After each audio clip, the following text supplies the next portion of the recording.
Chair, we are live. Welcome, everyone, to the Police Accountability Board special meeting for Wednesday, June 3rd, 2026. To access the meeting remotely, join from a PC, Mac, iPad, iPhone, or Android device using the URL in the packet. If you do not wish for your name to appear on the screen, use the drop-down menu and click on Rename to rename yourself to be anonymous. To request to speak, use the raise hand icon on the screen. To join by phone, dial 1-669-900-6833 and enter meeting ID 891-2715-4920. And if you wish to comment during the public comment portion of the agenda, press *9 and wait to be recognized. I'm going to read our land acknowledgement. City of Berkeley recognizes that the community we live in was built on the territory of the Huchun, the ancestral and unceded land. Welcome. The Shoshone is speaking Ohlone people, the ancestors and descendants of the sovereign grown-up band of Alameda County. This land was and continues to be of great importance to all the Ohlone tribes and descendants of the grown-up band. To begin our meeting tonight, we acknowledge and honor the province of Berkeley, the documented 5,000-year history of a vibrant community of the West Berkeley shamans, the Ohlone people who continue to reside in the East Bay. We recognize that Berkeley's residents have and continue to benefit from the use and occupation of this unceded stolen land since the City of Berkeley's incorporation in 1878. As stewards of the land laws regulating the City of Berkeley, it is not only vital that we recognize the history of this land, but also recognize that the Ohlone people are present members of Berkeley and other East Bay communities today. With that, let's go to agenda item 1, the call to order and roll call. Thank you, Chair. I'll start roll call. Chair Cayetano. Present. Vice Chair Wilson is absent. Board Member Wells. Here. Board Member Bozo-Charcoe. Here. Board Member Nash. Here. Welcome. Thank you. And Board Member Allen is currently absent. She's on her way up. I saw her parking the car. Okay. So we'll record, or we'll update the record when she's here. On behalf of the BPD, I see Chief Lewis online and Sergeant Egbert's here to join us today as well. On behalf of the staff, we have Director Lee, Investigator Weinberg, our data analyst Maybe, County Tech, and myself, Policy Analyst Vito. With that, Chair, we do have. Great, thank you, Jose. Let's go to agenda item 2. For the agenda, I will ask that the board withdraw item number 9A, which is about the compensations. Take that off the agenda so that we can further evaluate that. So that it can go through board member Bozo-Charcoe as well. Would like to take a look at it. So if no one has any opposition to that. That's my request. Would you like to I accept. make okay. I move to accept it. With that change. Yes. Second. Okay, seeing and hearing no objections, the agenda is approved with item 9A withdrawn. Okay. Okay, great. Let's go to agenda item 3, public comment. Jose, do you mind? Of course. As a reminder, speakers are generally allotted up to 3 minutes. It may be allotted less time if there are many speakers. They may comment on any matter within the board's jurisdiction at this time, except confidential personnel matters. I'll start with those physically present if they'd like to provide public comment before moving on to our virtual attendees. Would you like to provide public comment? Okay, in that case, I'll now move on to our virtual attendees. Just one moment. We'll look at the timer on the screen.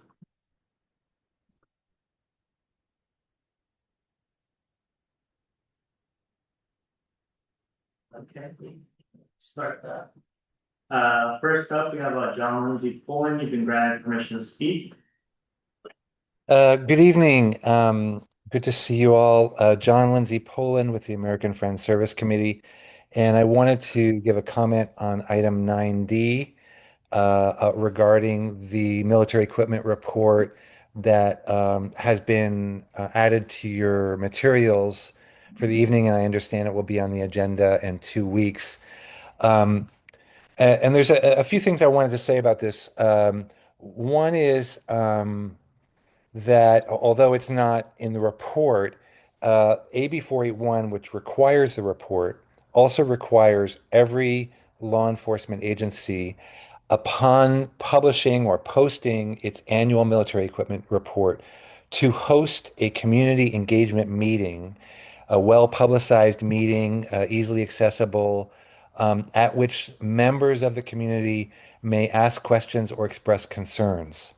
Berkeley PD has, in the history of the AB 481 implementation, has not held a community engagement meeting.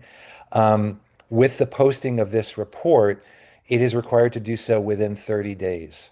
So, apart from the process of going through the PAB and being considered by the City Council, AB 481 requires the department to hold a well-publicized, easily accessible community engagement meeting about its report where the public can ask questions and express concerns. That hasn't happened. So I'm glad that Chief Lewis is here. I hope that Chief Lewis might, at some point during the evening, respond to that. In terms of the content of the report, it's helpful to see. This is the first report since action was taken to change the local ordinance and allow combining of a report that addresses both the local ordinance and the state law. And I'll just say two things. There's some equipment, there's some information, sorry, that's missing. It does not include personnel costs for the use or training on the equipment. There's reference to it, but there's no data that would allow anyone to calculate those costs, even if they were going to make the calculation themselves. Um, there's also an unclear reporting on the use of equipment and whether pointing of weapons is counted as a use or a not a use. Um, and so it's hard to tell whether how many times the weapons were pointed. And I'll just say finally, Berkeley has a 50 caliber Barrett rifle. It has not used it in 4 years. It is the only department in this county of 13 departments that has such a very powerful rifle, and we think it should be retired. It's not used, it's not needed, and it's kind of overkill. So that's all for now. Thank you. Thank you. So let's not throw it sound, please.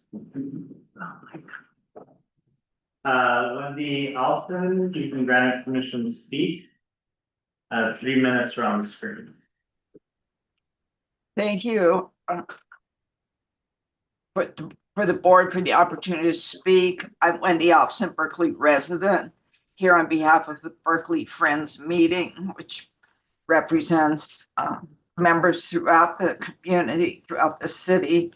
I want to support the points that are raised by the American Friends Service Committee and to, in particular, request that the community meeting be held as soon as possible so that the information so we, the public, can be better educated and the department can hear our concerns and that we have an opportunity to bring those concerns forward to the board and council.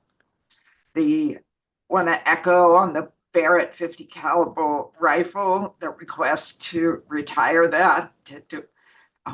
It is overkill, we don't need it. And to have an accurate ability to learn how much when pointing of rifles, which is part of the deployment definition, occurs as opposed to other uses. It's really important to have the policies don't align with the report. Like if you want to go and look something up about drones, for instance, you can't, or about spray or rifles, in terms of what the actual policy says, how to get to the policy from the report is not included. And that would be very helpful to the public who are trying to understand what's required and how to do so. But I did want to also say that the department has provided a lot of information, which is useful to all of us, and I'm thankful for that.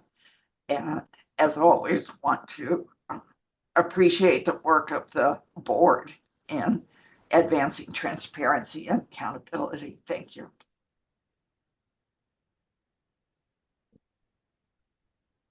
And to acknowledge that board member Allen is present. Finally managed to do them. Welcome. Thank you. Okay, with that here, we have no additional public commenters. Okay, thank you to those who provided public comment. We're gonna go now to agenda item 4, approval of the minutes.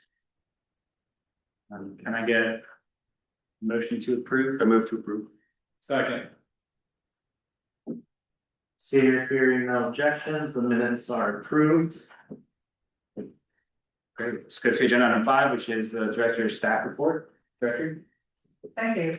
I'm welcome. The board member, Benjamin Nash, and we did not give him the opportunity to introduce himself to the public. So if you want to take a minute or two. Oh, sure. Should I turn my mic on? Okay, hi everyone. Yeah, thanks for the warm welcome. I'm Ben. I live in District 3 in South Berkeley. I've been here for about 2 years with my partner and our dog Taco. Actually born in Berkeley, didn't grow up here. And came for grad school and wrapped that up recently.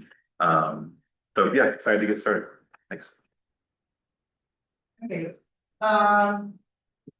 First, I want to talk about the recruitment for your permanent director of police accountability. I watched online most of the May 26th community meeting, where members of the public were invited to share their thoughts on qualities that people wanted to see in a new director, the challenges of the office, and what they thought that candidates should know about working in and with this community. I think there were about 20 people.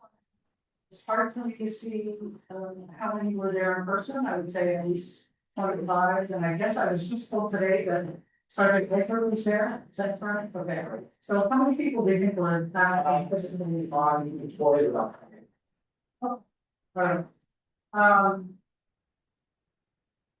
I understand that there are going to be some a recap of the meeting that will be made publicly available. So I won't try to do that here because that would probably be more accurate than anything I'm going to report. You know, there wasn't anything that was particularly surprising. People wanted somebody who could work well with all stakeholders, not knowledgeable about oversight. Courageous was the characteristic that was in the term. So there is still time to provide feedback through an online anonymous survey, which is open until June 10th. And you can get to it from the homepage of the City of Berkeley website, and you'll see one of the stories is help select the next director of police accountability. At the June 9th council meeting, there'll be an opportunity when the council discusses the selection for people to give public comment. And people can also email the recruiter directly. The recruiter has spoken to both me and to policy analyst Nubia about the position and getting our thoughts about what an ideal candidate looks like. The recruitment has been open, by the way, and some applications have been released. The chair and I were in a meeting with many other people. Was it just yesterday? Okay. But the two main subjects were the progress on the revised use of force policy, and I'll let the chair report on that when we get to that. And then we talked about timing of what's coming forward on the various pieces of surveillance technology.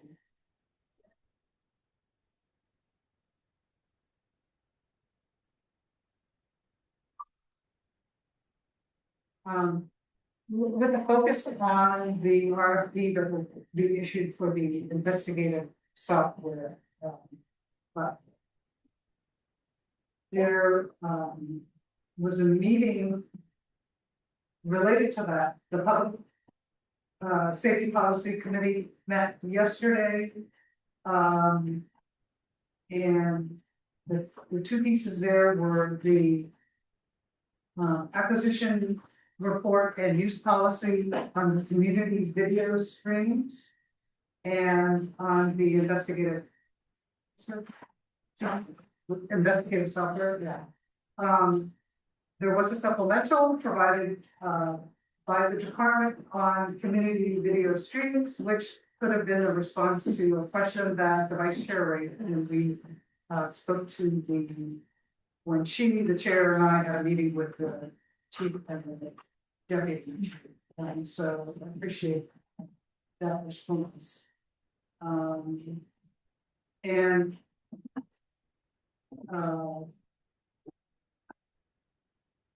going to talk about all of the things that they brought up.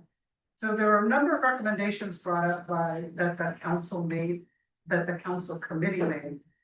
And I don't know if you want me to go through all of these. No, yeah, there was a lot. There were many recommendations, a lot of comments that they had. We're still in negotiations for the permanent regulations for handling complaints. I think we're down to the last two items, I believe. I am in the process of interviewing for a permanent investigator here. And we are in very initial stages of lease negotiations for this space and seeing if we might be able to sublease a part of it. And that was something we had committed to the mayor and the council as a cost-cutting measure. As everybody, I think, is aware, or should be aware, that the city's has a large budget deficit upcoming, and so all departments have been asked to find ways to help close that gap. And that's all I have for now, and I'm happy to answer any questions people might have. Any questions for the director? I don't think I have. So on the question, one question about the regulations, I know we might get to it for the subcommittee. Do you gotta wait until we have the subcommittee discussion to ask about the regulations? For regulations? Yeah. Yeah, that's Okay, sure. Okay. Thanks, Director Lee. Let's go now. We're gonna go to chair and board members reports, but I also want to acknowledge Sergeant Edward or Sergeant Edward's here, and if you want to say anything to the board, you're welcome to, or okay. Yeah. Yeah, good to see you again. Great. Sergeant Edward, the department always sends, the watch commander here when we have our meetings, just so board member Nash is an answer. Just for your information, but welcome. Thank you. Any reports from members of the board? I have a couple things that I wanted to flag for the board. The first is that there's been a lot of meetings. One of them is with the chief. Welcome, chief. And I thought it was a very productive and helpful conversation where we were discussing the sort of collaborative work streams that we're on with both the surveillance technology and also the use of force, in addition to a few other things that we touched base on.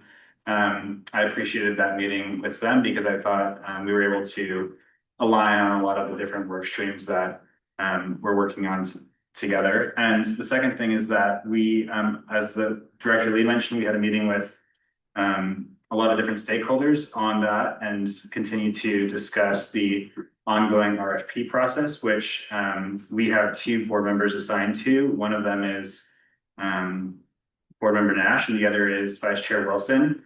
We are still open and, people who are still interested can still serve as tier 2 observers.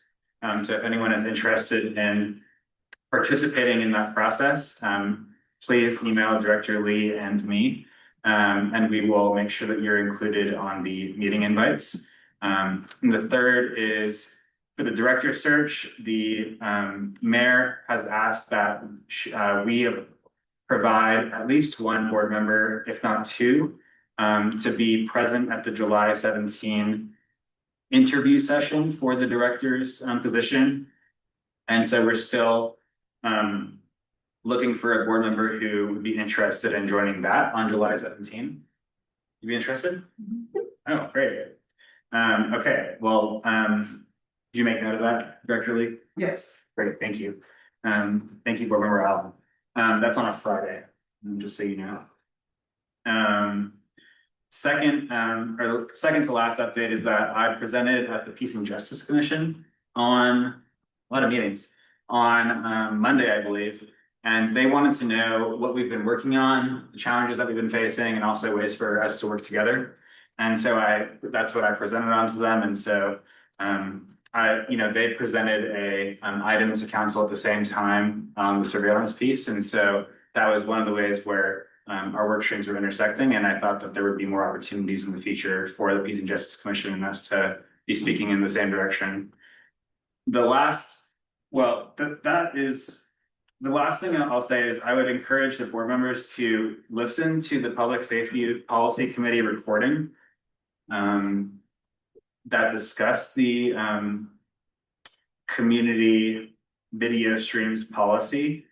The council members there asked a lot of good questions, and they sort of like had a lot of input on the questions they had about the policy that I think it would be good for our board to look at the next meeting. And so I think in preparation for the next meeting's discussion, I think it would be good if if they have the time to listen to those questions, because it would help be a fruitful discussion there. So with that, those are my list of reports. Any comments or questions before I turn it over? No? Okay, great. We're gonna go now to agenda item 7, which is the chief's report. Chief Lewis, thank you for being here. Yeah, good Welcome. evening. Oh, a little bit of feedback. First of all, I think between Director Lee and Chair Cayetano, you guys stole some of my thunder, which is a good thing. There's been quite a bit of collaboration with the PAB and the DPA recently, which I think has been really helpful for our processes and for us understanding what the pathways forward on a couple things. So I apologize for a little bit of repetition in some of my comments, but again, it's simply a matter of the fact that we're working well together, I think, to have good conversations about making a lot of this work and policy work stronger.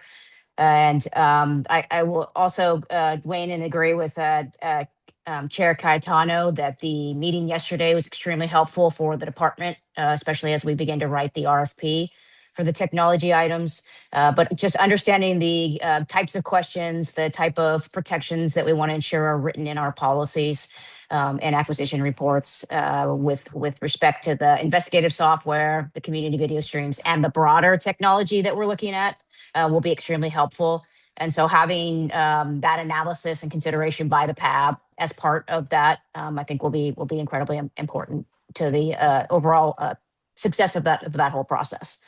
To that end, again, the use of force policy work has been, I know, moving forward in a smaller work group with department members and the PAB.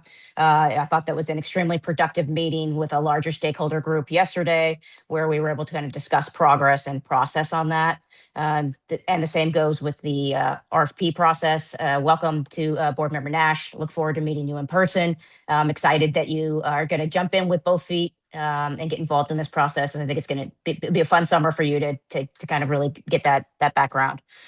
Okay, a couple other council items that we've got. The use policy and acquisition reports for investigative software and community video streams that we spoke to the PSPC about yesterday will also go to council at the end of the month with some edits that were easy to make from the mayor's supplemental, as well as identifying that robust list of questions that came from the PSPC conversation.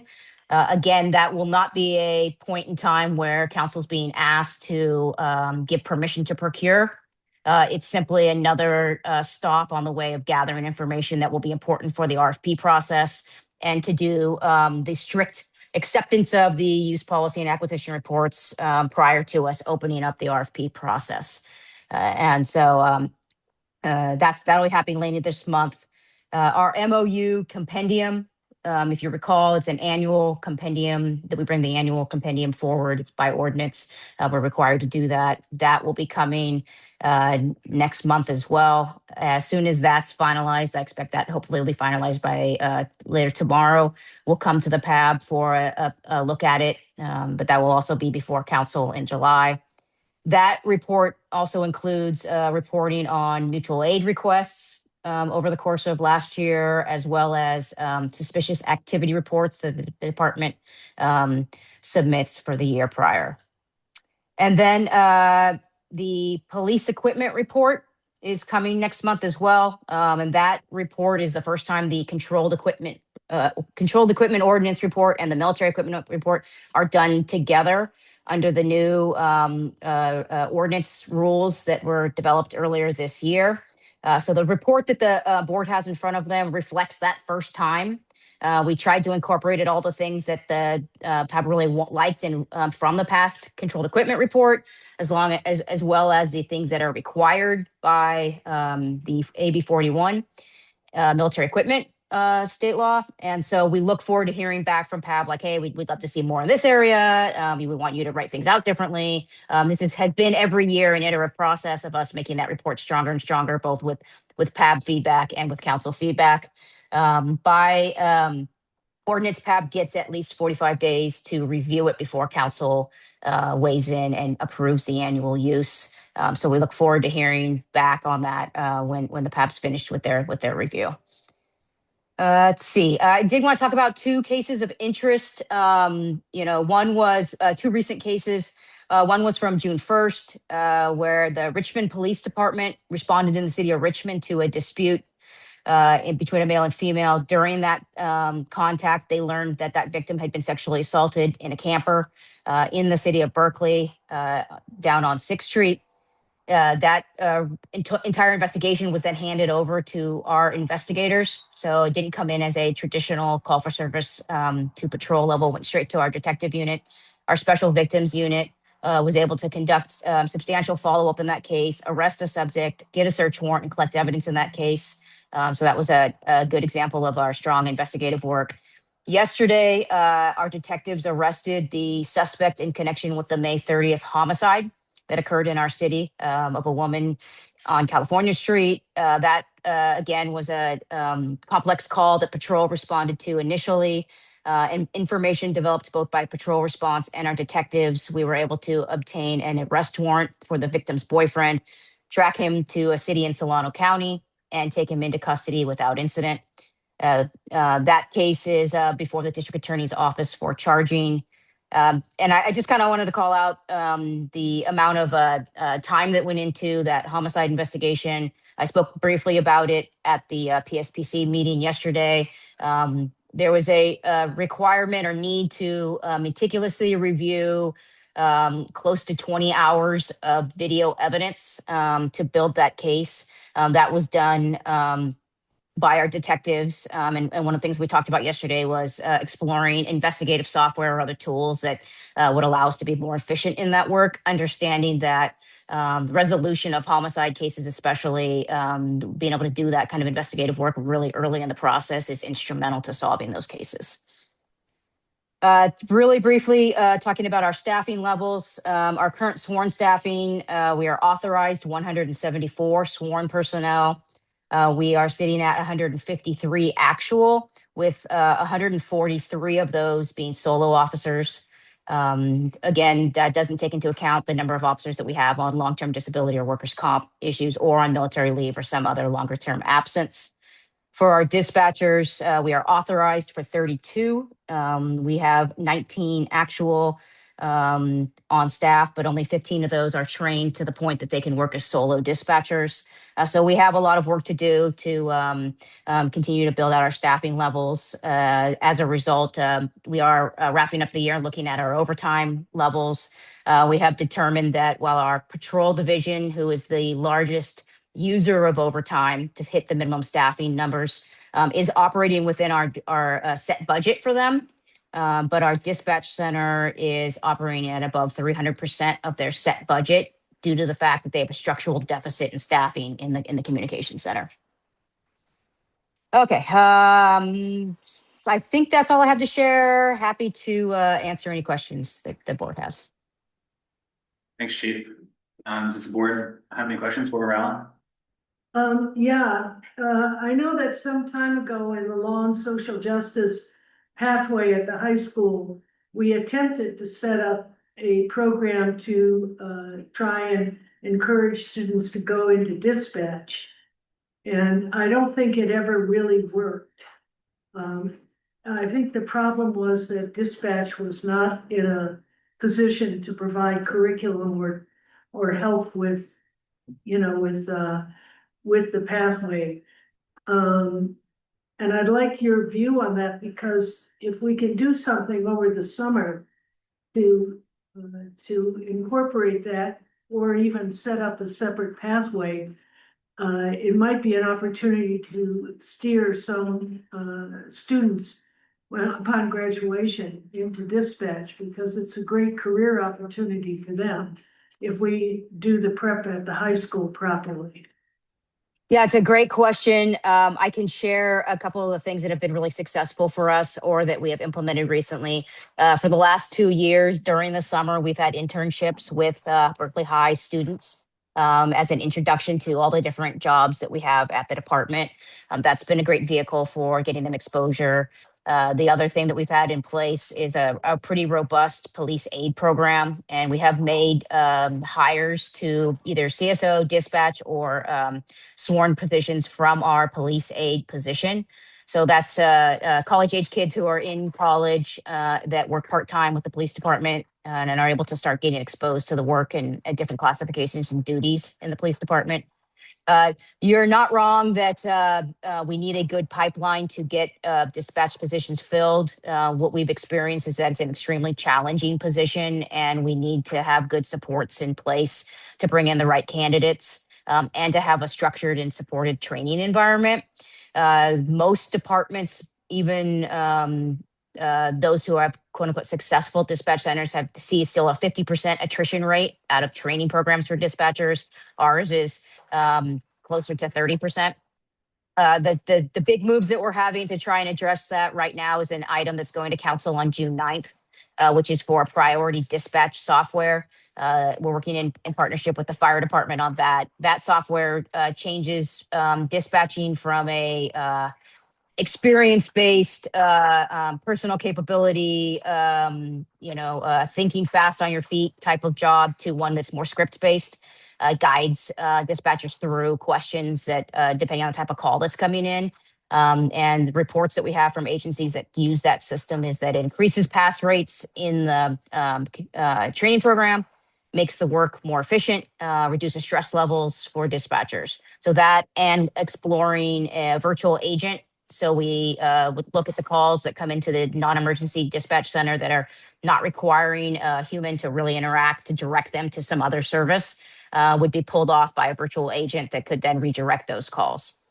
So we know we have a lot of work to do to get staffed up in the comm center, and I think are open to exploring how high school students might be appropriately attached to that. It's just what we found is it requires a little bit more life experience and qualifications to get somebody who's a viable candidate at that position. Thanks. Any other questions from the board?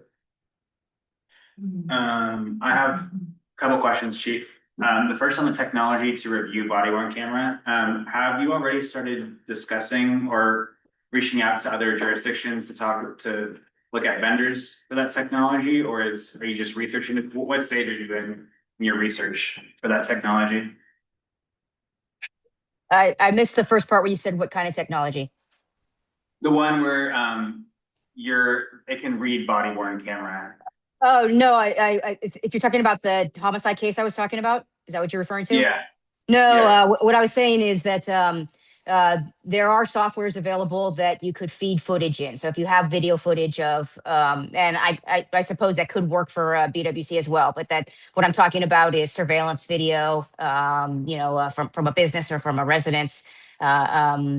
That you have of a crime, and you're trying to look for key indicators of whatever you're looking for. So we know that there's software and capability to look for a certain word in a police report. When was the word, or when was the description of a vehicle, this description, and look for things like that.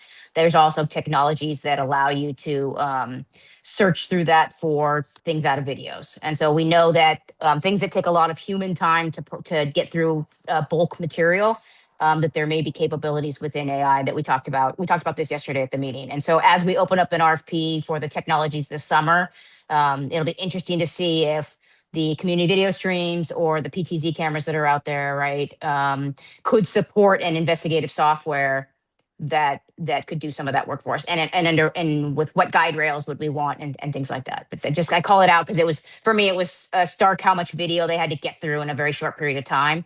And I know there's a lot of tools that are starting to emerge out there to be able to work through that material. Definitely, that makes sense. Thanks for the clarification.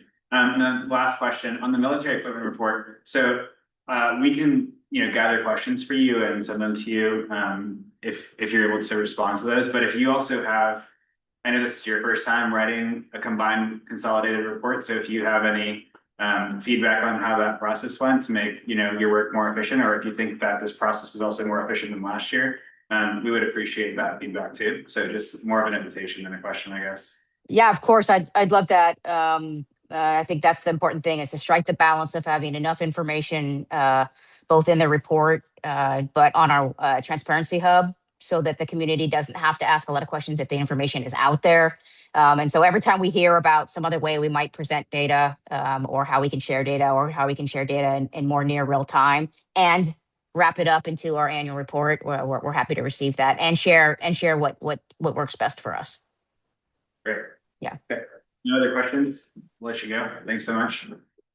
Have a good evening. All right, let's go now to subcommittee reports. Okay, so I'll start with the metrics and operations subcommittee. No updates. No updates, okay, outreach engagement. No updates. Okay, policies and practices on academic clearances. No updates. And my liaison for any updates. I have use of force updates, but I also think that we have an item on it, so I'll just save it for them. Okay. And then I guess if we didn't include the liaison, sorry, the regulations updates. I just wanted to make sure that that's a committee that's listed, right? Or that's a liaison, right? It's a liaison. Okay, Director, could you speak about, just for a second, the regulations and where we're at? We are, I believe, 2 items away from the body of a list of 9, at least is my understanding, because I've come in on tail end. Because of the number of, so I'm on a internal team of stakeholders. And includes the deputy city manager, somebody from the city attorney's office, HR director, me. And so I'm leaving somebody out, I think, and Vice Chair Wilson, who's designated as the liaison from the PAB.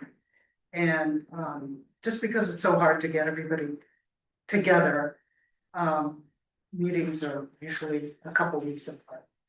So our next meeting is next Monday, and I think it'll be 1 or 2 after that will be needed and will be done.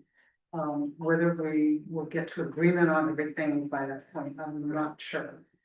So the 2 additional outstanding items are internal stakeholder items, or are they in terms of outstanding with negotiation with EPA? Both. Well, actually, I'm not sure about the last one because we haven't gotten to. There's more than 2 items outstanding with BPA on the regulations. Are you asking? I'm just asking. I don't know. No, I think there's just 2. There's just 2. Okay. Yeah. So do you have like a guess on when the whole thing? Okay. No. I just want to make sure we were focused on it like earlier in the year, and then things have changed. So I just want to. Right. Okay, great. I think with that, is that the only liaison that's on that list? Is it? Or Yes, unless there's EIS updates or anything. No, I mean, no, not at this time. In that case, we are done with our subcommittee and liaison reports. Okay, great. Okay, so we're gonna go now to 9B. Just because we took 9A off the agenda. Discussion and action regarding the draft section of the 2025 PAB ADPA annual report. And I'll give this to Director Lee. Or should I give it? I'm gonna give it to policy, gonna listen to it. Yeah. So. Sorry, page numbers, but on page 20 of the packet, starting on page 20, we have what's a draft of the annual report. I will start by saying that there are a couple of sections that aren't necessarily included there yet that were traditionally included, one of them being our executive summary, which makes sense after we get everybody's feedback. But primarily the one that's missing that I feel would be important to the board is the section where we talked about the challenges and goals for the year.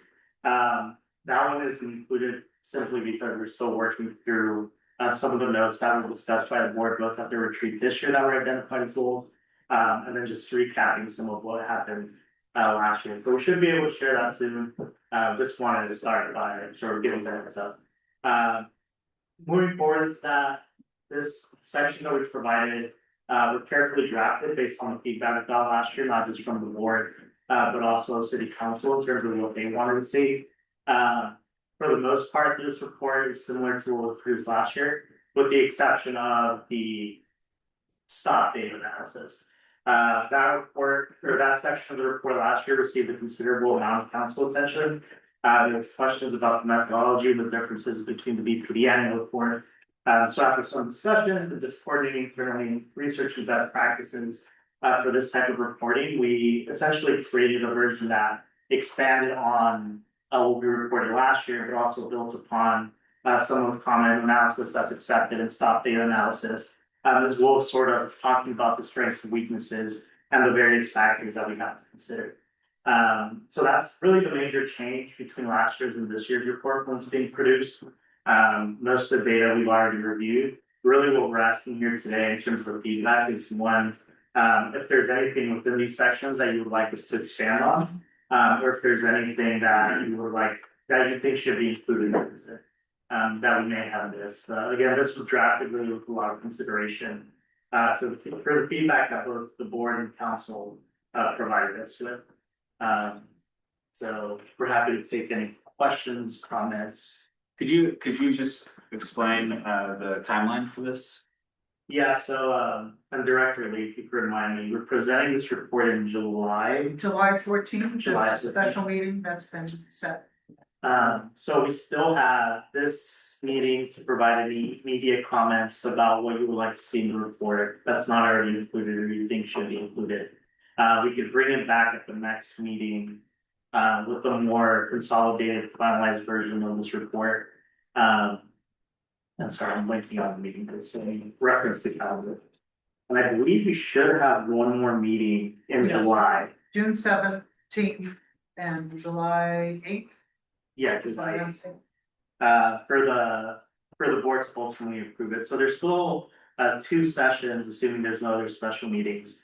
For the board to provide feedback on this report and for us to finalize it. When do we need to get this to the council? Because it is a special meeting, they're usually noticed the week before. So we would have to notice it the week of July 8th. So it could be after our meeting in July. I just want to make sure. Right, It could, July is a Wednesday. yeah, so we could be on the night. Could be on the night.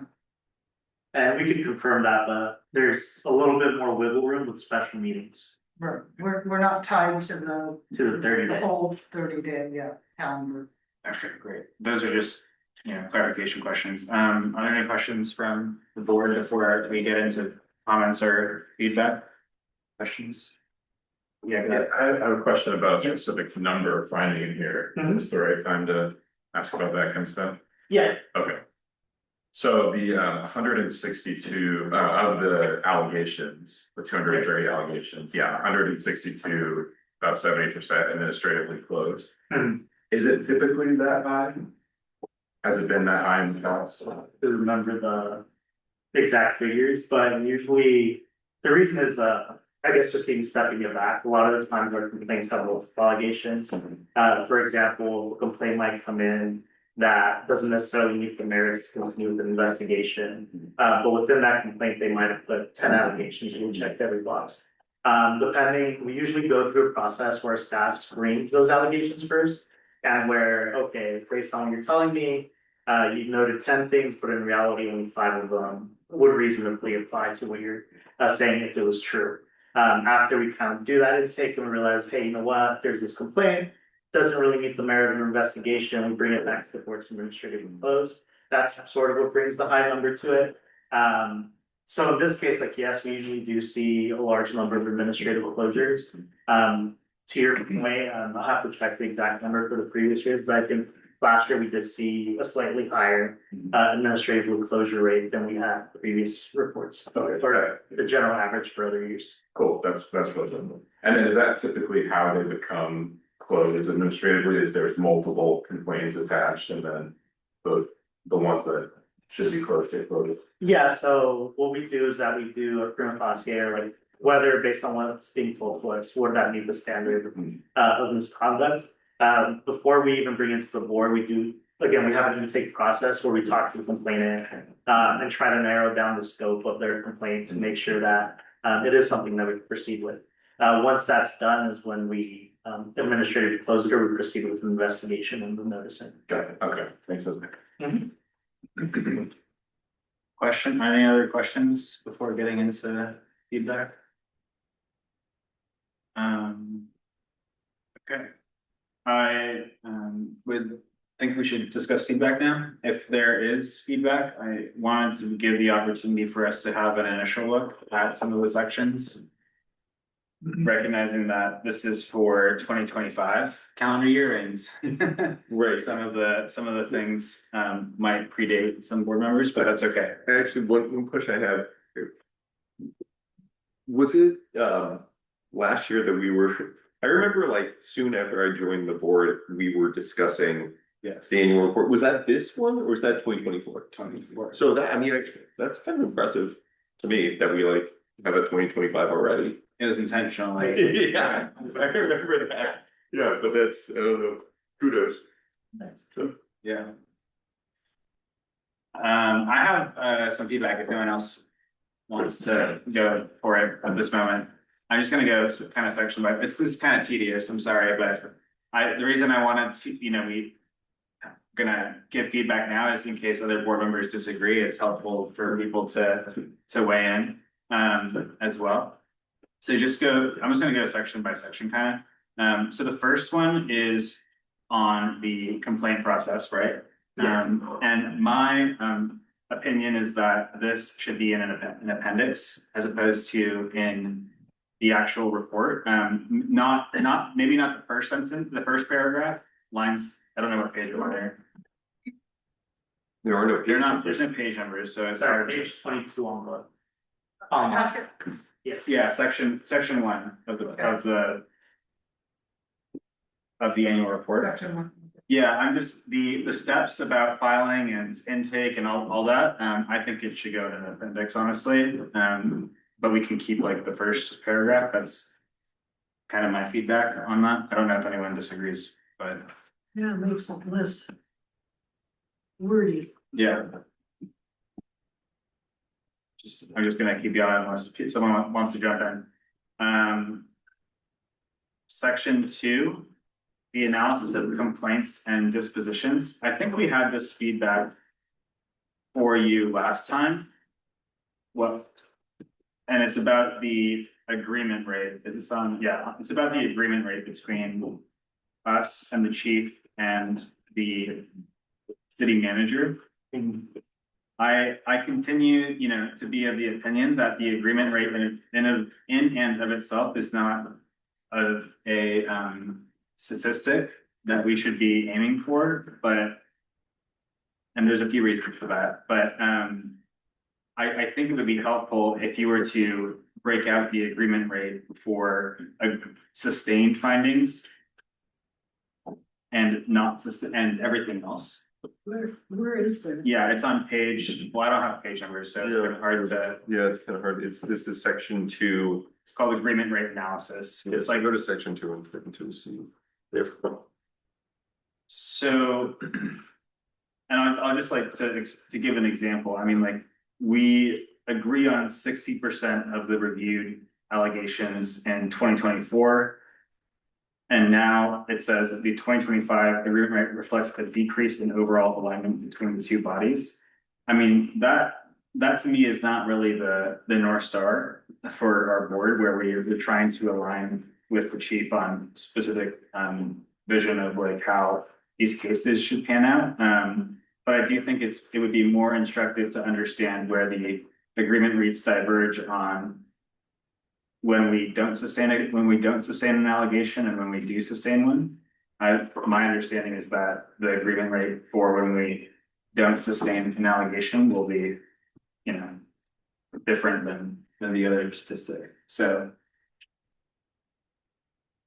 I can I mean, I'm happy to explain why I don't think it's the North Star, but I think that the statistic in itself should be broken down into those two things, those two categories. Are we able to do that? Yeah, and the way that I'm just like reviewing this section is essentially expanding on what we try to do on page 10. Kind of making the focus more on the individual allegations rather than I guess that last section of it. So just expanding on that more is what I'm hearing. I don't know what you mean by expanding on. What do you mean by expanding on what? So there's a sentence in there where we talk about the most common allegation. For the agreements, for example, among the allegations where agreement was reached, the most common disposition was unfounded. Of the 19 allegations with the patent sheet agreed, 6 were determined to be, well, that was another, but I guess you want the analysis to expand more on that topic rather than the general review statistic. The breakdown by allegation versus. I don't, yeah, the breakdown by allegation is not. I'm sorry, I'm still not tracking with what you're saying. What is directionally, what are you referring to? I don't see it on this page here. Are you? I'm on agreement rate analysis. Okay, so in that first paragraph, line 8, there's a sentence where we talk about what the most common disposition where there was agreement was, or what that was. Most common was. You're essentially saying expand on that. The way, yeah, I mean, this is kind of nitpicky, but the way it's written is not helpful. And it's, I mean, like, it's a little vague what this is saying. I think it would just be more helpful to list out the agreement rates per type of finding that we give. Like, in bullet points. Yeah. You know, like, or whatever way. Yeah, and then break it down that way. I also like had the same reaction that board member Nash had about the administrative closures. Is there, I don't know what the /other dispositions is. Is that like, what is in that sort of like bucket there of other dispositions? I have to review the specific one, but for example, if something was withdrawn. Okay, I think, you know. Why are those included if they're withdrawn in our annual report? When they're withdrawn, usually I can think of one instance where that was brought back to the board. Because it's practice where like, even if we've already become aware of it, the investigation could continue. So we bring it back to the board for it being withdrawn. I see, okay, well, I don't think other dispositions is like a category in our standing rules for like how we can.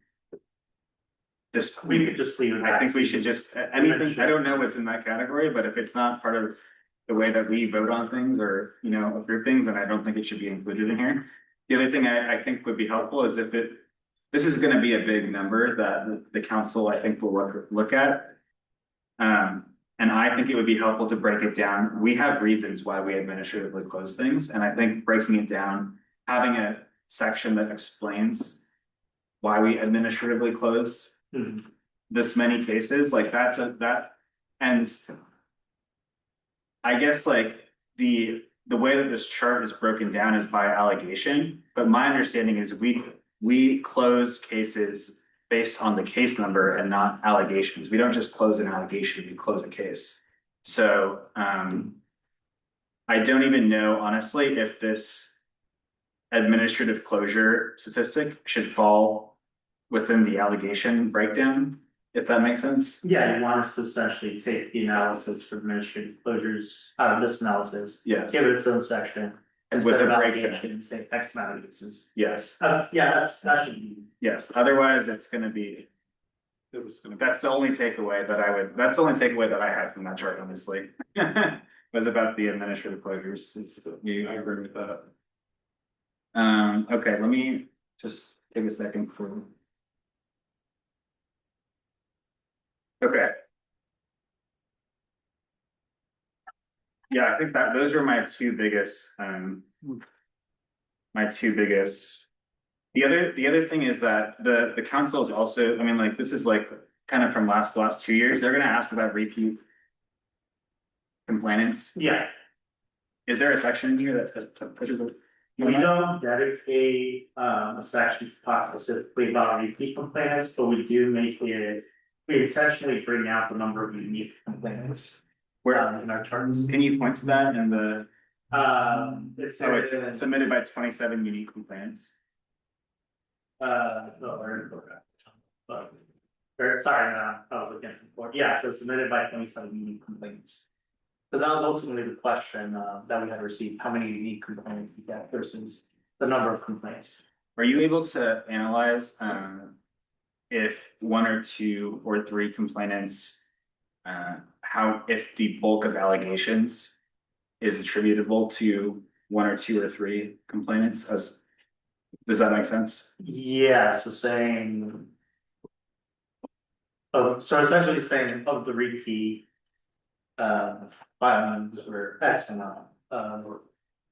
Yeah, I think it would be interesting to know if there are 1 or 2 people who are responsible for over a quarter of the allegations that have been made, for example.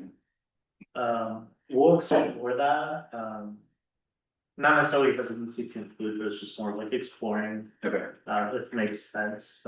I think we would potentially even cover that under the administrative closures. I feel it's where it happens most often. But as to your point, we'll explore that to incorporate something somewhere. Okay, great. Okay, those are mine on that section. Next section 3 is the policy work. I think I really have more of an overall comment on this. Last year, a lot of our productive work around policy didn't necessarily come out of a policy committee. I'll give you an example. I believe, was it last year where the MOUs were updated? Is that right? I believe. I was gonna very confidently say yes, but. I believe it was. I believe it was. I think that, that didn't, yeah, just that's one example that stuck out to me. I think that should be highlighted as an achievement of the board. And I think that there are a few other instances where that's the case. And so centering it around the policy committee and like the policy complaints, like as the centerpiece, that's sort of like misleading, I would say, around what we were like, where the bulk of the work was. The second thing I was going to say is there were other instances where we were doing a lot of like, we were trying to do policy work, and in many ways, like we were prevented from doing policy work. I think of the example around the encryption of radios, where that went straight to council without really anything that we could say or do, and that was kind of a theme last year that we flagged that in a few communications. And I think that having like challenges, but sort of like what the high level takeaway that I'm hoping, and I would be open to other people's comments on this, is that I think that the 30-day post implementation really should, in many instances, not all, but should be pre 30. And that's more of it's not a recommendation around how we do things right now, but it's more looking toward the charter and sort of speaking into that space. Yes. So I think that there are a lot of instances, if you could try to identify them, where having a 30-day pre-implementation would have helped, like that would be helpful. Mhm. Does anyone have a thought on that? I don't want to roll over there. All right, makes a lot of sense. Okay. The last thing is that there were a couple of times, I believe we also, I would just encourage you, I guess maybe more general feedback for instead of going in, encourage you to read our letters that we send to the council and try to like figure out how we can highlight that work. Cause there's always, whenever we write a letter, there's work that goes into it. And the way that this is organized is like sort of like burying the lead when it comes to like that kind of like work that we're doing with communicating with the council. Yeah, no, we could certainly do that. I think, at least for us on staff, this is probably the section where this feedback is the most helpful as to what we want to highlight. Right. I'll note that, for example, the policy and the subcommittee work gets highlighted because it's explicitly asked for, in the charter. But yes, the section that goes under, we could rearrange this for the policy work, to go up front, but this is useful for us so that we know which to identify. We're also leading on the unspoken feed for, I guess it was spoken, last year, where we're trying to condense the report where possible. But if this is a section where the board wants to expand on more and get more into the details and the highlights, we're happy to do that as well. Yeah, I mean, the last thing that at the last meeting, the mayor asked about why we have so many policy committees and about our capacity and things of that. So I think like that's if the section was presented as it is right now, that would be probably the first question that's asked again. So that's trying to like avoid. Yeah. No, we agree with that. I think that's why we made an important point to highlight what was disbanded and what was still active. Yeah. Mostly because technically all the subcommittees existed at one point in time, within the review, within the last year. It's just more of making sure that what's still active at the end of the year. I'm sure there's a way that we can make that more prominent, when we revisit the section. Great.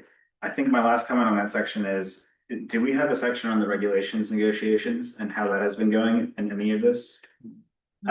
We do not, the reason it's not in here is because it was intended to be within the challenges and rules section.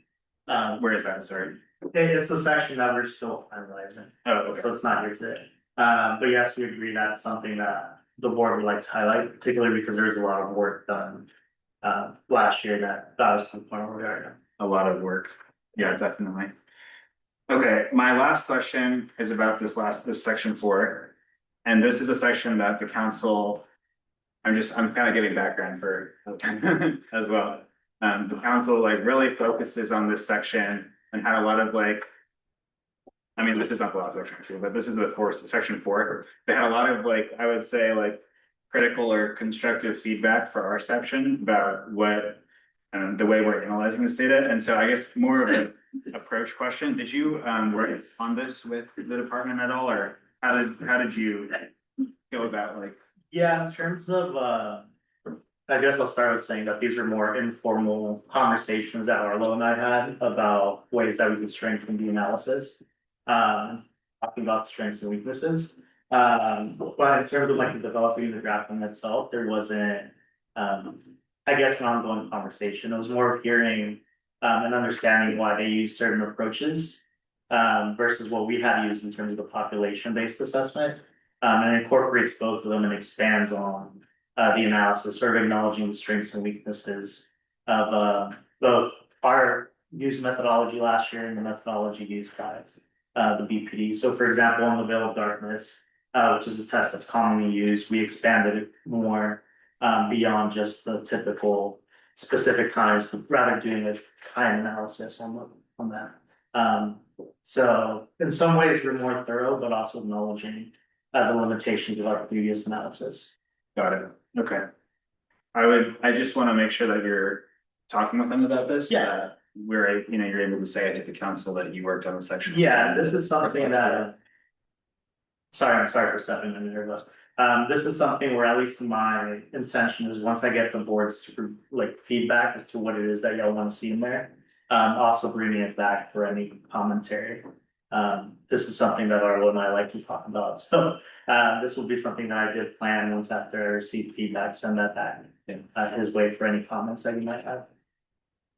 Thank you. I know I'm talking a lot. Are there people who are gonna, okay, I'm sorry, I'm gonna keep going here. There's two more sections that the use of force. Wait a minute, go back. Yeah, sure. Which one would you like to go to?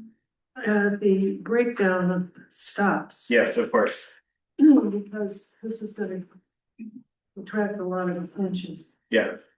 And I think it's important from the beginning to make a distinction between residents and non-residents. You thought it was in there though, right? Yeah, I saw it, it's in here, you have to get through quite a bit before you get to it. Yeah. And, from my perspective, I think it would be better to put it closer to the beginning. Yeah, we can shuffle out. I don't think most people realize that. They look at the percentage of stops and broken down by ethnicity, and what they see is Black men get stopped more than anyone else. So, anyway, that's my comment.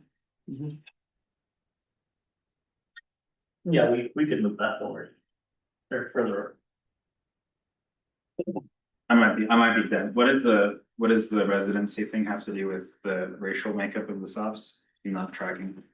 So one of the, I guess just bringing it back to sort of what's accepted as a good practice for these reviews. One of the common topics that gets brought up when analyzing stop data generally is that one of the aspects that can't be controlled is the people coming in and out of the city apart from just the residents. In Berkeley's case, it's pretty, in terms of stops, it's almost half and half, where half of them are residents and the other half are non-residents. It was brought up by council before as a topic of interest about like, okay, how are we controlling in terms of the elements that policing can't, or the factors that aren't necessarily considered in stop. For example, we can't control how many people come in and out of the city, or who commits traffic violations. So when we review it by residents versus non-residents, and in that context, we could see what the patterns are within those two groups and whether or not they closely align. Like for example, if the demographics of residents and non-residents, and then you break it down by the ethnic/racial demographic, and they're both pretty similar.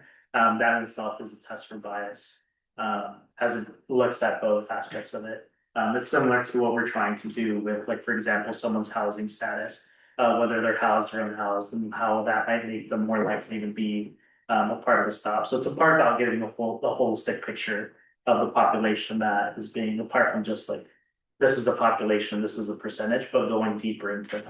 Does the department track whenever they use force or whenever they stop someone, where the person is from, like is a resident now? Every time? I'll have to look back at this use of force data. I don't think the use of force data does. There's some categories, yeah. So I don't know how it is when you see it, but when we have to do our use of force reporting, not to input the person involved that it's on, and it does ask their first name, address. Their address, It okay. asks the basic, well, driver's license and all that. So I don't know how it gets decimated, but it should be in the system. Do you know if the address field is like a required field that I'm just trying to, Off the top of my head. Okay. That's fine. Thanks. Well, there are statistics in here There are, yeah, definitely. I'm just trying to figure out how, on page 42 and 43. I wish I had those numbers. Yeah, it's fine. Our printer is weird with the physical copies. It's half and half, basically. Yeah, I understand. I'm just trying to understand if there would be stops that are not captured. Like if they wouldn't know in some stops who a resident, where a person's from, like if they stop someone on the side of the road. Well, they have unhoused also, so. Well, that was my next question. Mhm. That was my next question was how are we, you say what does it mean to review stop activity involving individuals perceived as unhoused? How is that calculated? So it's also recorded in the data, part of the RIPA data doesn't really go by determining someone's actual status, it's on the perceived statuses. So the reason it's perceived housing status, that's because it's the state law that requires it that way. But that information is included within the stop data. Officer or Sergeant, sorry, Edward, do you want to like speak a little bit to like what it means to perceive, like what would you do when you're noting something? Yeah, So, I mean, for me, it would be like, there's someone I know and I doubt who I know is homeless, they told me they're homeless. okay, got it. Okay, so they're pursuing, I give the officers, an overall assessment of what you're dealing with when you're there, as it could be based on what they tell you, appearance, different aspects, I try to, for personal, I try to ask some of those questions, so that it's not making the assumption. But some of them, complete opportunity, so it's based on how the totality of what you're perceiving there. The stop, if you are called for, if there's a call for service and you go to a place and you're visiting like an encampment and you see someone there, is that reported as in RIPA data, or is that something else? And well, it depends, so it depends on, am I going there for a call and I'm in detention? Am I essentially contacting someone, so that it depends on how actual encounter plays out. If it's a call for service about a possible crime, and I'm stopping someone and hanging them, I guess it would be RIPA. If it's a noise complaint or something general, and I go up and just go, hey, someone called about people screaming or, not chit chatting. Not RIPA. Not a detention, not RIPA, so that's differentiates it based on the actions and how you're treating officers. I don't want to put you on the spot, but does this, and feel free to, not be put on the spot, does this seem high to you, or is like what you'd expect, like the 20% to 80% unhoused for the? And sorry, I didn't hear the fulls. It's 20%, 80% in-house. 20% perceived in-house and 80% perceived house for the RIPA data for the last year. Our contacts? Yeah, Do I feel the 20% is high? yeah, And it was 20% in-house? yeah. No, I mean, I'll be honest, I'm actually maybe think it's kind of, I would thought it would have been higher, honestly. Unfortunately, a lot of our calls for service and things do, deal with our homeless population, where it might be a crime or an encounter issue or thing, so there is a lot of possibility for detention when it comes to depending on what you're responding, so I don't think that seems high. Okay, that's helpful. Thank you. Did you have any more, for Alan on this section? I don't know. Okay, number 5, it's about use of force.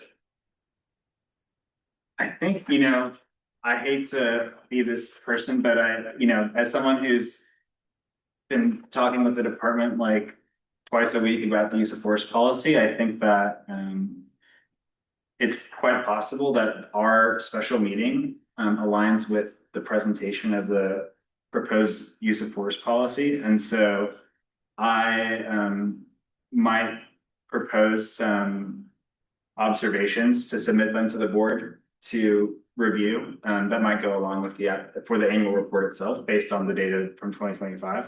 That's sort of just my note, I guess. There were some things that stuck out to me based on what we've been talking about in these meetings that are kind of not worth getting into at this moment, but I might rewrite some of this with that, with our conversations with the department in mind, if that is okay. Well, I mean, I'll submit it. Y'all will decide if it's okay or not. Chair, I'm Yeah. not sure I completely understood that. Yeah. I know you said when this report goes before council, it happens to be the same day that the revised use of force policy will be presented. It's possible. It's possible, okay. And therefore, so then I didn't really get the connector there. I'm just saying that the way we interpret this data, council will be also interpreting this data, and so we're not like, I think that there's also a way for us to provide our voice in this data, and in the same way that we're providing our voice for the proposed use of force policy. Okay. Because they're going to be seeing this and hearing this twice on the same day. Actually.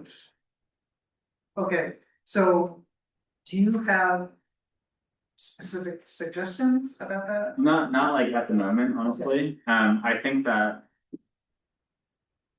I'll give you, I mean, like, just to like touch on 2 things. One is, I mean, we do emphasize that the that there is like most of the uses of force are very low, and that there's a lot of, that there's actually like a fair amount or much reduced uses of force compared to calls for service. I mean, like, to me, that is a good thing and something worth highlighting. And that's something that I think we can highlight in this section. I mean, like, that's my personal opinion. The other thing is that we personally, as a board, last meeting voted to eliminate some parts of the level 1 use of force reporting. And so we might want to try to like explain a little bit more, like why we did that in this annual report. That's sort of, I mean, like, I think sort of like breaking down the level 1 into different components might be helpful. I mean, like, things like that are just two things that come to my mind.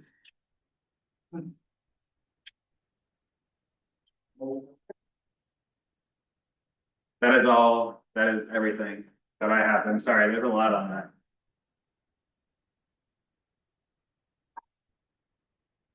Yeah, that's it. Okay, anything else on the annual report? I have a question though. Sure. Just because I don't, what's a launcher?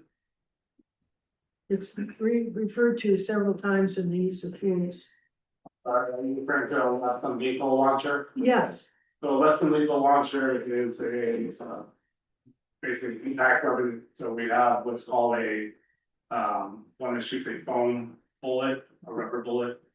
And then one that's what's called an FN, which is, I don't know how to describe it, it's almost like a paintball, I guess.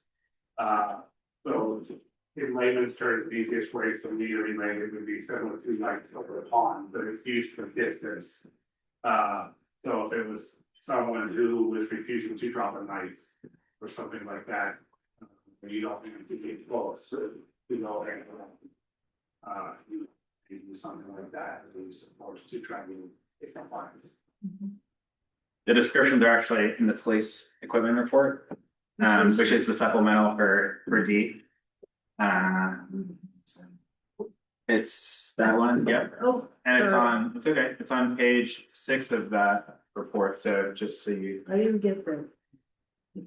Are the launchers level 3 then? Good question. Impact weapons are level 3. What is it? Yeah, so I believe it would fall under impact weapon. Impact. Yeah, because it would be, yeah, impact weapon would be similar to the baton. It would be unlike like a use of force continuum, it's impact on level of the construct. Oh, okay. Oh, baton is level 3. Yeah, so I would consider it, I look at it as a baton but from a distance, it's Yeah. easily in, simple terms. Okay. Any other questions about the annual report? Comments, feedback?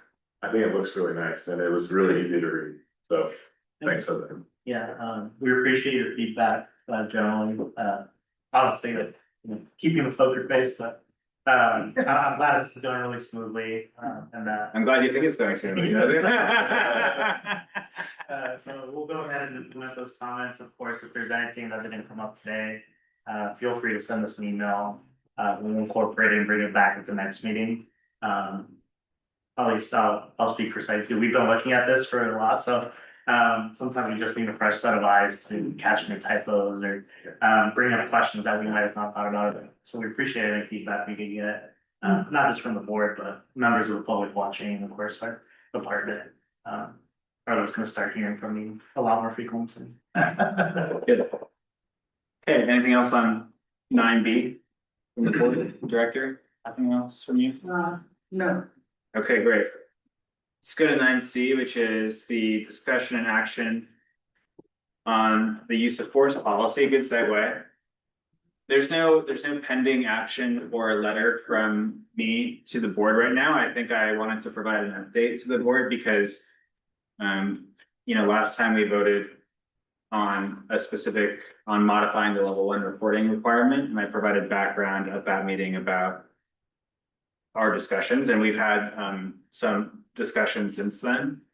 I think that we've been working through an Excel sheet that was actually distributed at the last meeting, I believe, that sort of laid out potential substantive differences, and there's about like 50 of them that I identified And I think that as we've gone through that chart, we've gone through about, I would say like maybe half of them at the moment. I would say that almost all of them are actually substantive differences. Regardless of whether or not I agree or disagree, or we're talking, it's like, we're just like aligning, is this a substantive difference or is it not?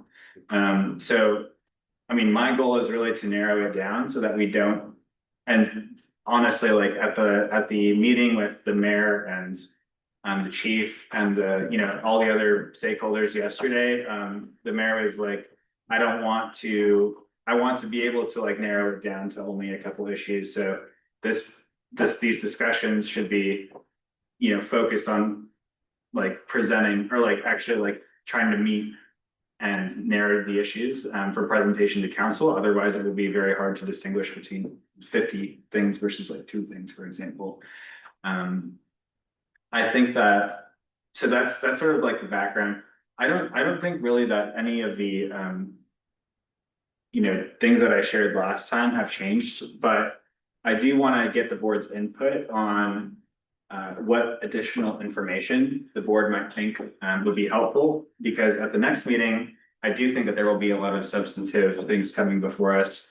And I think what I found in the meetings with the department is that oftentimes we kind of trade in hypothetical situations. And that is difficult in its own right because, hypotheticals are slippery. And we as a board also, I mean, we have access to the department's, history of reporting on use of force, but we also have our knowledge and experience from the cases that we hear that we can't discuss publicly, obviously, but they do in the same way that the cases that the department experiences inform their understanding of their policy. Like the cases that we hear also inform our understanding of how the use of force policy operates. So I think it would be helpful to like try to get a handle on a few cases, like actual cases that we can show where the policy made a difference. And so I'm trying to like to identify those and bring those to the board. And I'm wondering if you think that would be helpful at the next meeting, or if you have a different idea of what might be helpful to you, because it's really hard to like, in terms of standards, like to really understand what we're talking about when there's a lot of like different words that are on the page, honestly. I would find the concrete examples helpful, Okay. but I don't know what effort that requires for me to get those.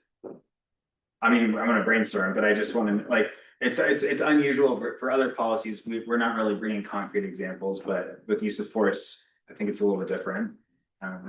Where there are concrete examples that we could ask for, that we have access to, whether they're training examples, whatever. There's a lot of different ways that we could get access to concrete examples. Wait, so have you started looking into specific cases? Me personally, Yeah. like cases from the past. Yeah. No, I mean like anyone who's been here a few years now. I'm familiar with cases, Yeah. but I'm not like going back and reading cases myself. I did ask the director's office to provide an analysis of past cases, but there's actually not that many of them where the use of force standards are actually implicated. But because there's not that many of them, it's like, I mean, I don't, those are not going to be our examples. We can't use those as examples, for obvious reasons. But I think that finding examples is one things that I could ask the department for, in different, and they could help identify examples for us. Yeah. Well, on their memorandum that they do this, they say, the department says, improper use of force, they received 26 complaints and sustained 2. So it might be helpful to look at those 2. Without obviously violating anyone's confidentiality. Yeah, I mean, we as a board we have access to confidential records. Like there's nothing that we can't share with the public those confidential records, but we can use that to Well, the reason I thought those 2 would be valuable is the department sustained them. yeah. Okay. I mean, I'll consider it and I'm taking your feedback here. Any other things that besides examples that would be helpful? No? One thing that, if you think of anything, you can email the director and, you know, she can aggregate a memo. One other thing that came up in our conversation, something that wasn't clear to me last meeting, was that the department is actually, one of the things that they're changing in the use of force policy is the deadly force standard. And the way that the deadly force standard applies to suspects who are fleeing in particular situations. And it's like right now we have an additional requirement for that is not written into state law. And that the revision would be reverting it to state law. And so that's something that I didn't realize was a substantive revision in the use of force policy that we're, I think at the next meeting, going to be really talking about. So I just want to flag that that's something that I didn't talk about last meeting that is different this time around. I think where the suspects fleeing, the reason why I think that is important to a lot of people who have invested in the PAB is that there have been really public examples of suspects who were fleeing, who were shot by the police. And so, you know, really understanding and having a clear policy is important when a suspect is fleeing, when deadly force can be authorized and when it shouldn't be. And so that's something that was striking to me as a change. And so I just want to flag that that's, in addition to the presentation that we heard on the minimal use of force, there's also that deadly force thing. That's another big thing, which is like why I tried to explain to the mayor, I was like, I'm going to do my best, but I'm not sure like how, I'm not sure if I can break it down into just two things, because that's two things right there.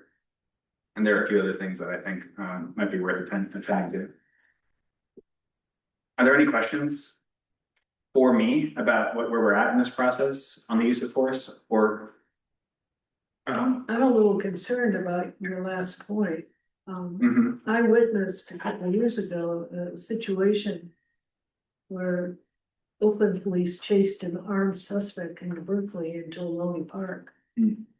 And he crashed his car, ran into the park with his gun. And the Berkeley cops took over at that point and spent 2 hours talking him down. Yeah. Where he surrendered, gave up his gun, nobody was shot. It sounds like a good thing. It sounds like a good policy, so I'm a little concerned about what you're saying. Yeah, I mean, I don't know that situation, but I'll look into that situation that you're talking about and see how it interacts with the use of force policy in particular. Thanks for bringing that up. Yeah. Any other thoughts? Sorry, I didn't like. My goal was to really bring something to y'all on, but then like this deadly force thing really got me in a different area than what I was hoping, where I was hoping to be.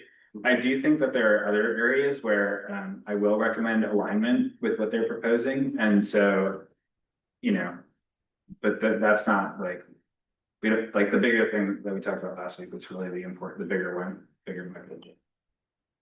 Any other questions? No? Director, do you have comments on the use of force? You've been, the director has been in these conversations as well, so. I would just clarify for the board, especially for the new people.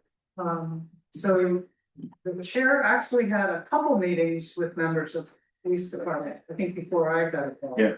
And then I was in a couple meetings, and there were about 4 members of the police department, including the deputy chief, focused on who were tasked with looking at the revisions. Then yesterday, there was a larger meeting where the mayor, city manager, deputy city manager, the police chief, deputy chief, city attorney, deputy city attorney, the chair and I were present,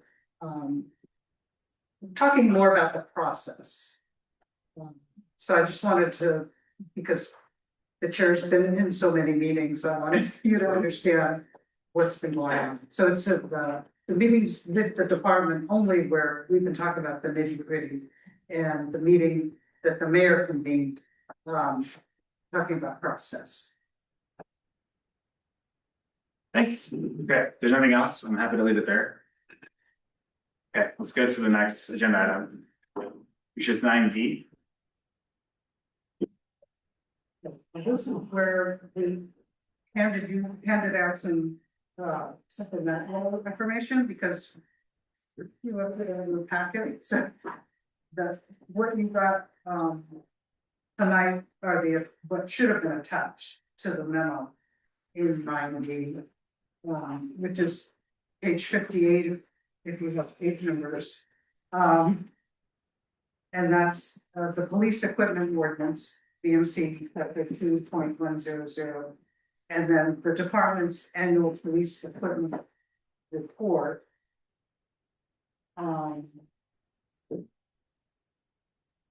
Which is what we are being asked to comment on. And actually, I believe it's a draft, but it's not, it doesn't say draft on it. Should.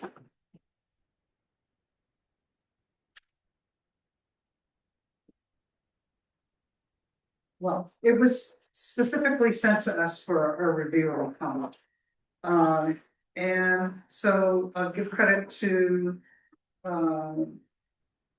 Jose Murillo for putting together the memo, and I think he did a great job. There's background, especially if you're not familiar with the police equipment and community safety ordinance, and how it was a merging of another ordinance aligning with AB 481, which is state law. So we do have, there's a place for the Police Accountability Board in the municipal code for us to review the report and provide our recommendations to council. So the report goes as the memo tells you. The report talks about the range of covered equipment. And then actually goes through and talks about and lists the specific incidents in which this equipment was deployed.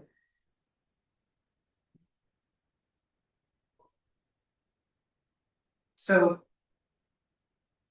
I would say that other than the one thing that I'm going to talk about to you about, there was nothing else really that jumped out at me. But we staff did identify an incident where a piece of equipment was deployed that wasn't listed here. It was part of another incident that's on this list, number 33. So I guess I will make a comment back to the chief about that.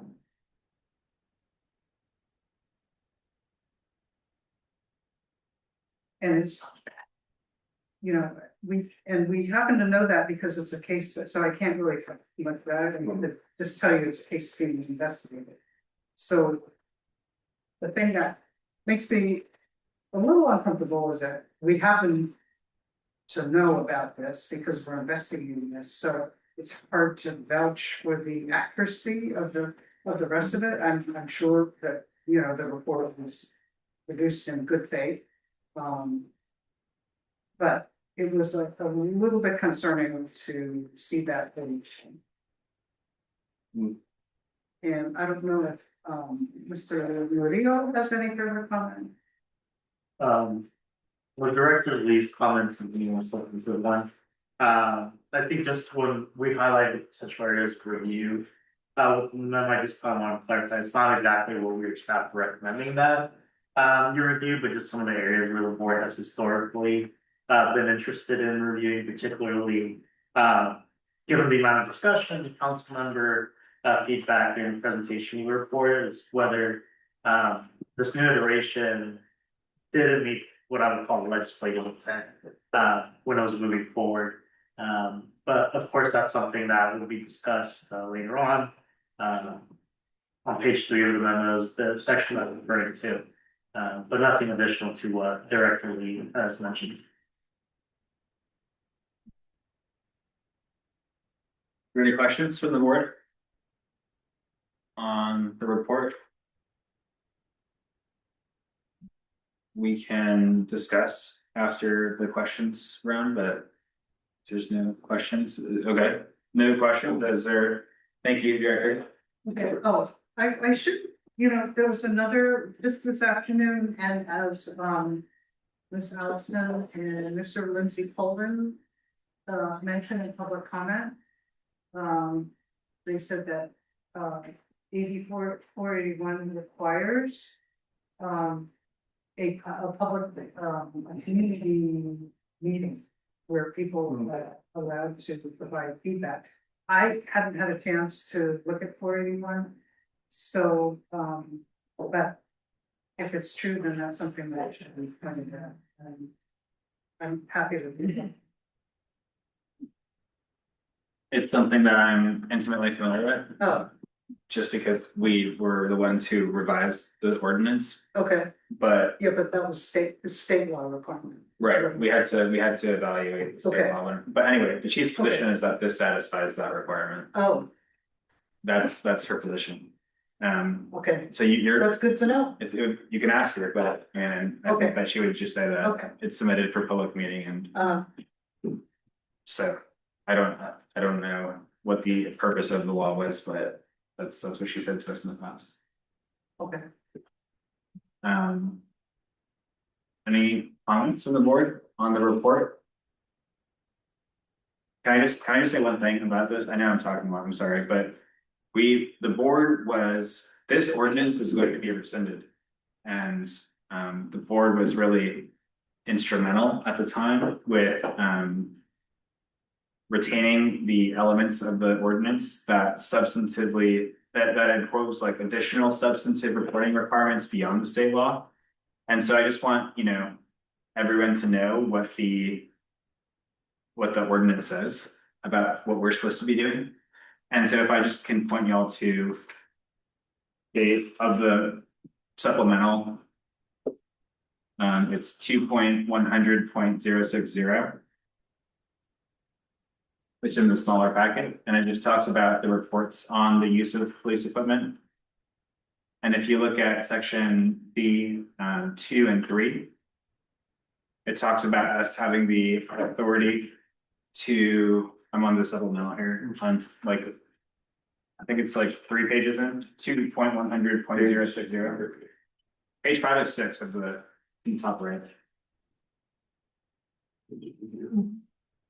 It talks about under 2.100.060B says the Police Accountability Board shall have the authority to review the annual report and issue recommendations to City Council. And then it says in accordance with 7071 E2, the board may determine based on the annual report submitted pursuant to both the government code and also our municipal code, which is the report that we have here.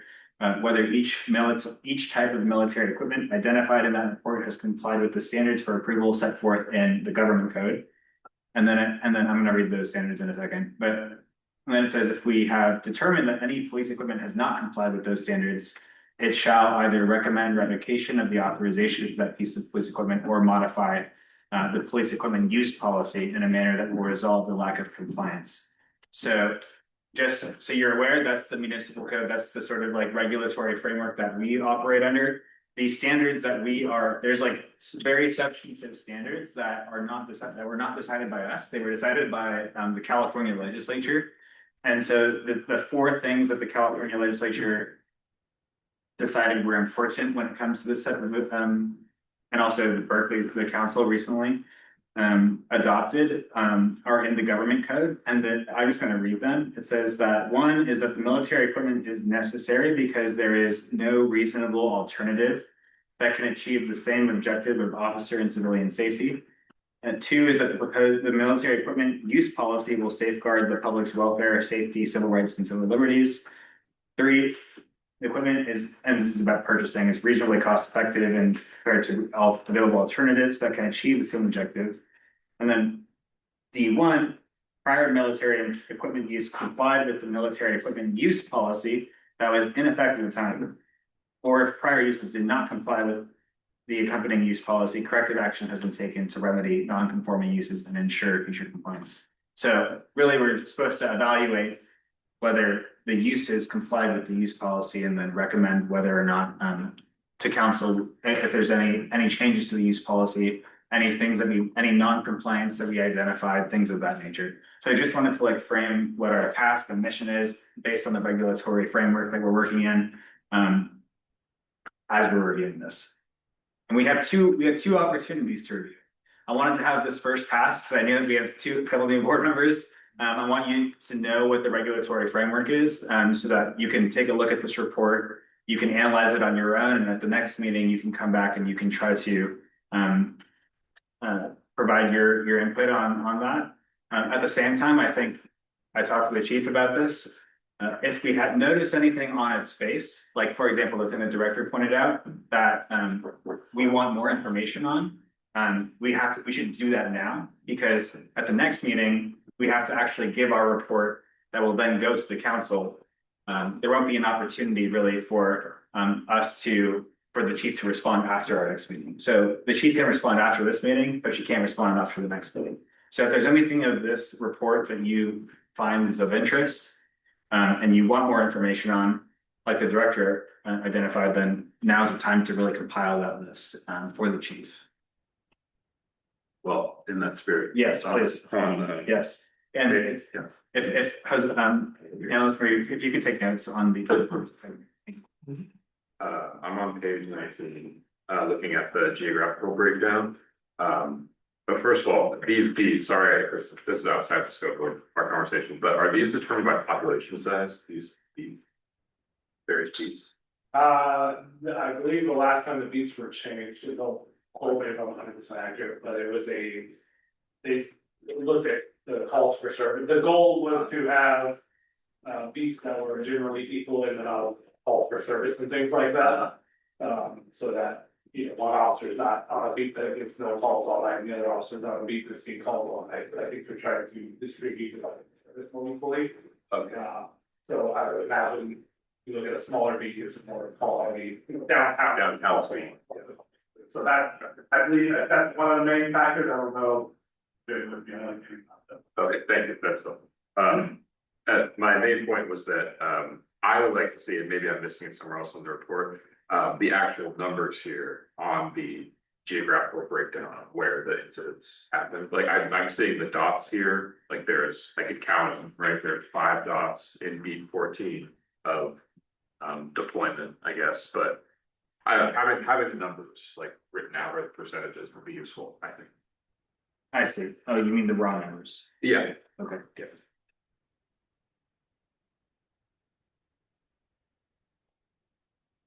Any other comments on the report? No. I have a question. Sure. I was looking for it in the equipment list. The department doesn't have, does the department have tear gas? Yes, I'm sorry, they. I don't think so. No, they don't. Yeah. Yeah, it stopped in 2020. But if you needed it, you could get it to mutual aid, couldn't you? They can't use it. Can't use it. Right. I believe even mutual aid in the city. I believe also the county sheriff's are calling now.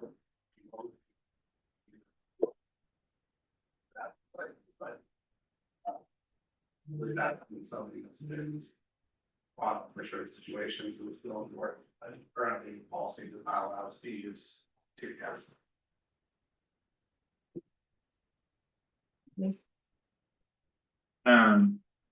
Did you have a question, comment or question? No. Okay, I just want to make sure. I'll talk to you. Oh, sure, that's good. I also want to point out that the military equipment report here, sorry, there's a lot of like historic knowledge that I have, so I'm just sharing what I know. This includes the 6th Street in Harrison incident that we received a policy complaint about. So at that incident, there was deployments and uses of military equipment. And I believe that those are actually listed somewhere here in some way. I think like, yeah, like they are listed. And then, so that's one observation. The second observation is that last time when this came to us, the board deigned to pick a particular type of military equipment to analyze whether the uses that are identified here, so for example, every 40mm launcher use deployment, and to try to assign a board member to look at the use policy and determine if there was any incidents that they wanted to look into more that didn't come, that maybe they had a particular incident that they were interested in, and to work with the department to identify, you know, the alignment between the use or deployment and the policy itself, which is part of what our charge is now under the ordinance. So I don't know if there's any board member who's interested in picking a particular equipment use category. That's another invitation, I guess. We would have to like, I would say like try to probably vote to assign a board member to do that type of work. So I don't know if anyone is interested in that.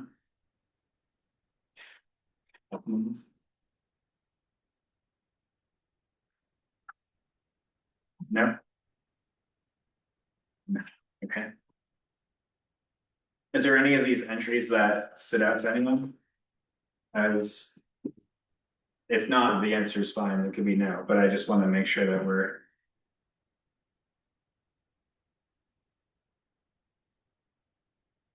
Because if there's any of them that we want follow-up on, like, we have to ask them, right? Like that's.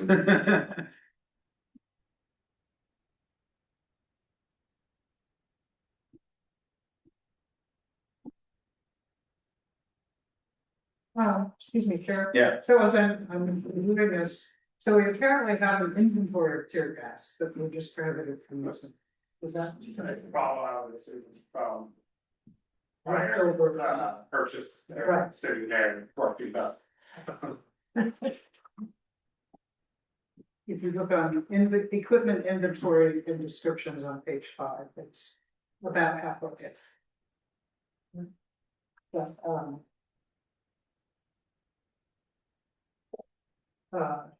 you'll see that it was not used. At least it's not in this. Well, that's Listed good to know. deployments. Have you been to reviews? Really? You've been to your guess? Oh, yeah. To know.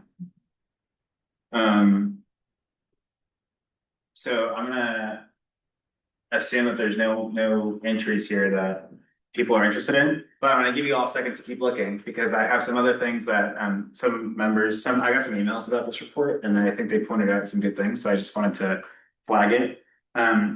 One was that the state law AB 41 requires reporting on each type of military equipment, which is defined by the model of the equipment. I thought that the model is listed in some of these, but not all of these. For example, the LRAD, there's not really a model unless that is the model. So I think I'm just gonna try to follow. If Jose, you could make a note about the model description issue. The second is about the department reports that there have been complaints received about the use of military equipment, but let's see. Okay, so this is on number. This is the incident that I wanted to. This is the one that I was referring to earlier. If you look at incident 33 on the report. Sorry, what page are you on? 13. I'll find it. 13. So I believe this is referring to the encampment incident, and I think the description in here, it says that the subject subsequently exited without further incident. And I remember we watched body worn camera publicly at the policy. Right, is that right? I thought it was the Community member. community member, Like a smart. right. I wasn't misremembering that. So I just like, I mean, to staff, I guess this is more of a request, if you could try to look at the body worn camera and see if your understanding of the description matches what you would, you know, if there's a match there. That would be helpful. The yeah, those are the two main things that I wanted to point out. Anything else from anyone on this report? Nothing? Okay. Well, we're gonna defer this, any action on this until the next meeting. I think it would be helpful if staff were to follow up on with the chief on some of the things that we discussed today. And then, and also draft a recommendation Okay. for the council on this report after receiving the chief's follow-up. And answers to your question about the omission that you're talking about. That would be really helpful.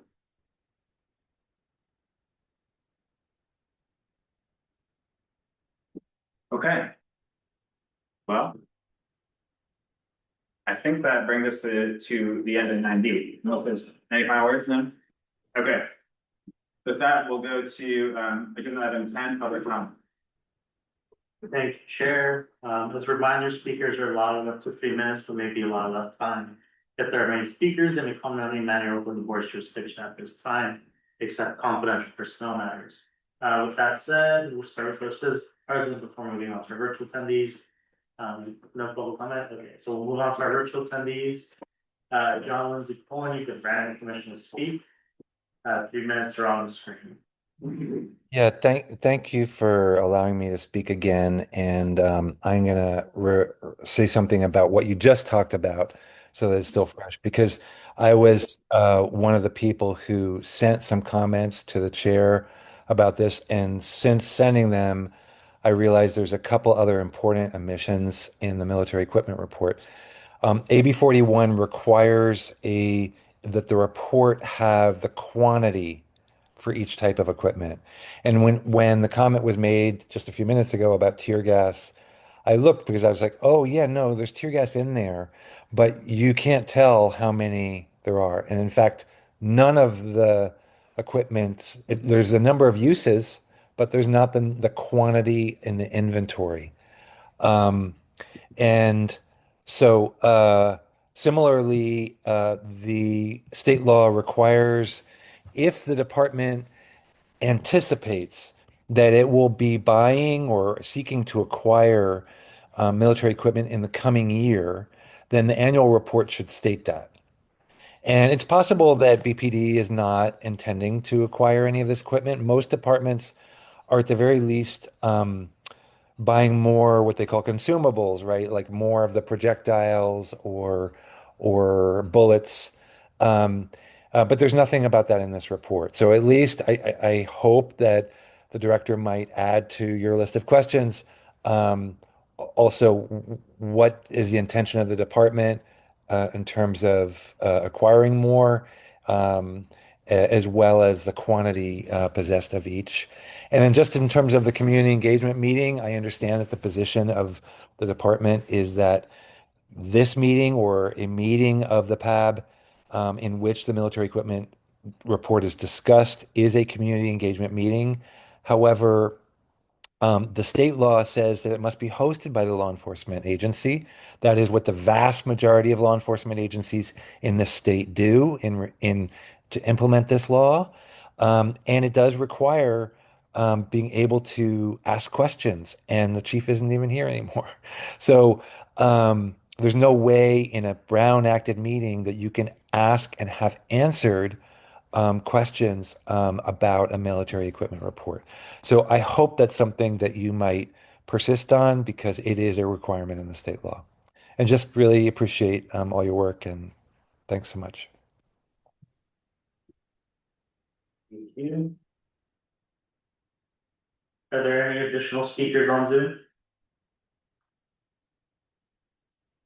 Chair, there are no additional hands raised. Okay, great. Thank you everyone for participating. With that, we will go to agenda item 11, closed session. Thank you, everyone.